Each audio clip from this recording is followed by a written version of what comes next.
চারদিকে কত সুন্দর দেখা যাচ্ছে দেখেন। এদিকে পানি ওদিকে পানি, দুই সাইডে গাছ।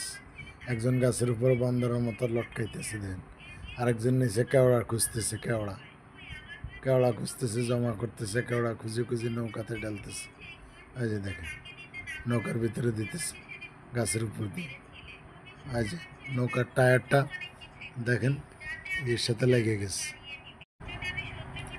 এই যে এই ঘুরে ঘুরে এই পাড়ায় গাছের, কেওড়া গাছের গোড়ায় দেখেন, কেওড়া গাছের গোড়ায় এই গাছটা দেখেন, পুরোটা কি সুন্দর দেখা যাচ্ছে। ওই সাইডে বন, ওই সাইডে বন, এই সাইডে বন, ওই সাইডে বন, দেখেন কি সুন্দর।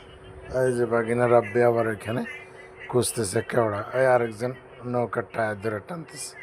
এই যে এই যে মাথা ধরে টানতেছে। ওই যে আমি নৌকার ভিতরে দাঁড়ানো, দেখেন নৌকার টাইনে নিয়ে আসতেছে। এই নৌকার ভিতর টাইনে নিয়ে আসতেছে। এই যে নৌকা কি সুন্দরভাবে টেনে নিয়ে আসতেছে। ওই যে আমি নৌকা আর কেওড়া ছিটতেছি খাওয়ার জন্য। কেওড়া অনেকটা স্বাদ লাগে, এতটা স্বাদ লাগে যে বলা মতো না। লবণ মরিচ দিয়ে খেতে পারলে আরও অনেক ভালো লাগে। এই যে বাগিনা নিয়ে আসছে, এদিক দিয়ে আমার মাথায় লাগা, গাছের মাথা। এই যে আমার মাথায় লাগার সম্ভাবনা। বলতেছে মামা তুমি হাত দিয়ে ধরো, আমি হাত দিয়ে ধরে আবার ঘুরাইতেছি। ঘুরে আমি গা ব্যাখ্যা করে ভিতরে আসলাম, আমার বাগিনে উঠে পড়লো। এই যে কেওড়া ছেড়ার জন্য কেওড়া ছিটতেছে দেখেন, আর উপর থেকে ফালাইতেছে আর দুজন।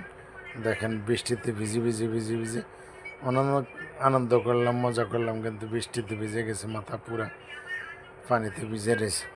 দেখেন এই কেওড়ার নতুন পারতেছে, কত সুন্দর দেখা যাইতেছে, খুব ভালো লাগতেছে। দেখেন কেওড়াগুলো কি সুন্দর দেখা যাচ্ছে। কেওড়ার পাতাগুলো অনেক শক্ত মোটা, আমাদের এখানে তেজপাতার থেকেও মোটা, তেজপাতার মতো।